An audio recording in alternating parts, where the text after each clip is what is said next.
Hello అండి, అందరికీ hi. ఈరోజు మా ఇంట్లో రసం, చికెన్ గోంగూర, చికెన్తో చిప్స్.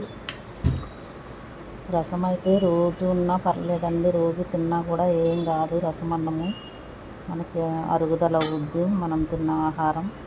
అలాగే చికెన్ గోంగూర వేసి చికెన్ చేశాను, చాలా బాగుంది. అలాగే చికెన్తో చిప్స్, ఆలూ చిప్స్ కాదండి, చికెన్తో చిప్స్ చేశాను. ఇది కూడా బాగా వచ్చింది, టేస్ట్ బాగుంది. పప్పు, సాంబారు, రసం ఉన్నప్పుడు అలా వేపుకుని తింటే నంచుకోవటానికి చాలా బాగుంటుంది. ఇంకా గోంగూర గురించి చెప్పండి.